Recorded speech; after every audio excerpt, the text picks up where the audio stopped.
Well, good afternoon. We're still just waiting for the members of the City Council who could be here, and I'm so glad that so many of the members of the City Council who could be here are here today, and we're here under such sad circumstances. We learned today of the passing of Rob Ford, husband, father, son, City Councillor, and former Mayor of Toronto, and brother. The city is reeling with this news, and I first of all want to say on my own behalf and on behalf of the members of City Council that our thoughts are with his wife Renata and their two children, Stephanie and Doug, as well as Rob's brothers, Doug and Randy, his sister Kathy, and his mother Diane, and the rest of their very tight-knit family, including trustee Michael Ford. I've had the opportunity in the last period of time to express directly to some of the members of the Ford family our deepest condolences on behalf of the City Council, on behalf of myself, but also on behalf of the people of Toronto. I've known Rob Ford for many years.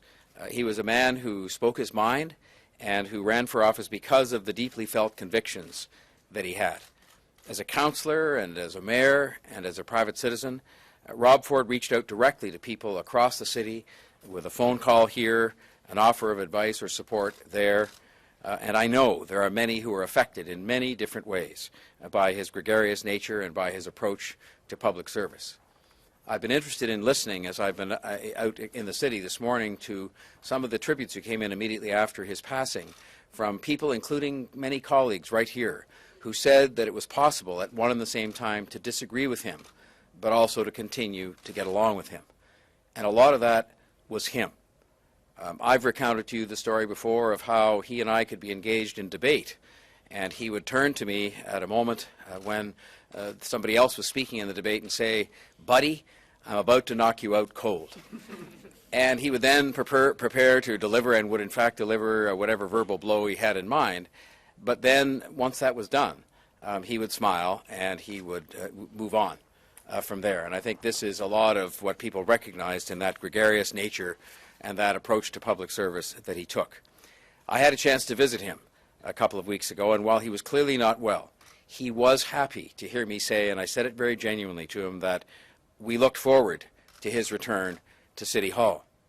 And sadly that now won't happen, but whatever differences we had, he knew that I meant it, and he knew as well that I was speaking on behalf of all of the colleagues gathered here and those who aren't able to be here, that as much as there were times when there were lots of disagreements, that we wanted him to be back sitting in that seat and participating with us in the deliberations to do with the well-being of this city. We all would have wished for his return to good health, even more so than to City Council and to the City Council for his own sake, for the sake of his family, and because his time in the City Hall included moments of kindness and of generosity to his council colleagues and real efforts to do what he thought was best for the City of Toronto. He was, above all else, a profoundly human guy whose presence in our city will be very much missed. I am happy to take a few questions from you today if you have some questions Mayor about Tory, can you share some of the details of your last conversation with Councillor Rob Ford? He was always so concerned about the going on of the city, on his constituents, on things happening here. Any messages he shared with you? He was not very well when we were there to visit him, but I can tell you, because he was, having this conversation with us, that he was glad to hear of a bit of an update from the City Hall, but he was more glad than anything else just to hear of the fact that we wanted him to get better and to get back. And he was very ill, and I think when you're ill, those kinds of words of support, which we meant very much about wanting to have him back among us, and that spirit of debate that he brought to the City Council, and I'll just leave it at that. It was a Tory, you had a year-long tough campaign in which you debated with Rob Ford several times, but what can you tell us? What will you remember maybe that we didn't see in the public eye about Rob Ford in your encounter with him? What will you remember? Well, I remember this man who was, at one and the same time, very true to himself and true to his principles, but also very gregarious. And the story that I have often told and that I repeated today about him warning you more than once that he was about to land a devastating blow on you during a debate was highly unusual. I mean, being a veteran of a lot of these kinds of debates, I think it was the first and only time any sparring partner has warned me that a devastating blow was coming, and then delivered it and sort of smiled after that. But that's the way he was.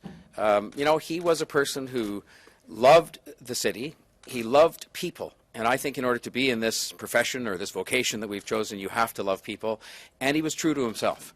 He was true to himself, and sometimes the latter, being true to yourself, is the hardest thing to be in politics. But Rob Ford was true to himself, and I think that is something that people do remember about him and will remember about him. Mr. Mayor, would you agree that there's a certain emptiness in City Hall going forward?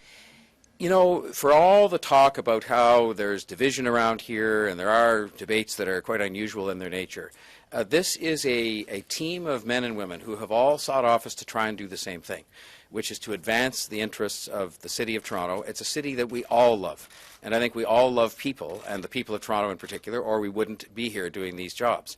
And so when one of us, in this case not just a colleague on council but also a former mayor of the city, dies in such circumstances where he's a young father, a young man, with an incredible amount he crammed into a far too short life, it does leave you with a very hollow feeling, and that is why I think there are so many here today and why you've heard so many of the tributes to a person who often was at loggerheads with the very same people who are paying tribute to him today, because we feel that sense of kinship with one another because we're all here for the same reason. Mr. Tory, I know it's early, but maybe there's official procedure. Can you talk about any plans for an official ceremony or memorial or any plan at all to remember Rob Ford as both a former mayor and a sitting member of council? Well, I will just say to you that the things that have customarily been done to honor the memories of those who've served on City Council, including former mayors, have been done in terms of our flags flying at half-mast here and at the Civic Centres and at Metro Hall.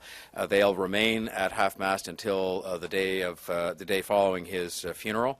The books of condolences have been made available at the different civic centres, including one here at the City Hall, which I will go together with any of my colleagues that haven't yet had a chance to sign after this news conference. And those city halls and civic centres will be open to the public who wish to sign from Monday to Friday, 7:30 until 9, and on the weekend, 8 until 6. And I will say one more thing, and that is that we, out of tribute to Rob Ford and to losing a member of our council and in the memory of himself and to honor his family, we will be we've today lit the Toronto sign in the colors of Belgium in honor of those who lost their lives and suffered as a result of the terrorist attacks earlier today. But we will dim that sign tonight to pay tribute to our colleague that we've lost today. Mayor Tory, one other question. And with respect to any other arrangements, I would just say that we're in discussions with the family, but obviously most of that is for them to decide, and we will try to accommodate their wishes in any way that we possibly can. Mayor, what do you think his legacy will be as not only a public servant, but as someone who was viewed as a celebrity in the city and you know, even around the world? I think that it's probably too early to discuss his legacy. He's just passed today, and our thoughts, I think, should be with his family and, you know, to honor his memory as a colleague. But I think that his love for the city and his love for people and the fact that he remained true to himself and that he was a fighter, that he fought against things that lots of families have experienced, but he experienced it in the full, you know, glare that we're accustomed to being in public life. And he did that with courage, and I think that him remaining true to himself through all of that and to achieve what he did in 46 far too short years, I think is something that will be a powerful story to be told in the years to come. Last question. As to the City of Toronto, Rob Ford's impact on the city and City Council, and you're surrounded by friend and foe of his, all City Councillors United, many of them who are in tears here. What do you think that says about his impact on the city as a whole? I think it says that too much is made, too often, of the things that divide us, and that we're united in our love for the city, in our devotion to public service, in our devotion to each other. Because I think there are no other people who can better understand the challenges and the joys of public life than those who hold public office. And so we know a lot of the experiences, not all, that Rob Ford had as a councillor and as a mayor and as a public servant. And we miss him because we know he was devoted to the city, we know he was devoted to the people of the city, and we know that he was true to himself and tried to stay that way throughout. And I think that is why you see people here in such large numbers from the council, and I'm sure every single member of council would be here were it not for the fact this news came, of course, suddenly and somewhat unexpectedly today, because we feel that sense of loss and that sense of kinship with one another, notwithstanding the disagreements that are here from time to time as part of the ordinary unfolding of democracy. I'll thank you very last question to you, Roger. Pardon me? Yeah. What do you think he's accomplished, greatest accomplishment? I don't think today is the day to discuss that. I think it is a day, it's about his family, and it's about him as a person and as an individual and as a father and as a brother and as a son. And I think we should leave it at that, and the history books will record in the short term and in the longer term what happened and what his accomplishments were, and we'll leave it to that. Thanks very much.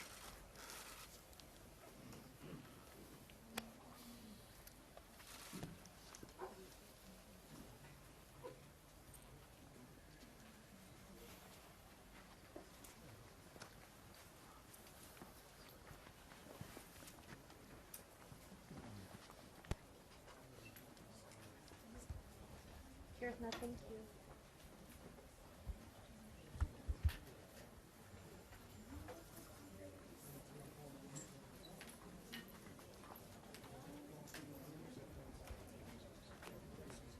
Councillor, Deputy Mayor.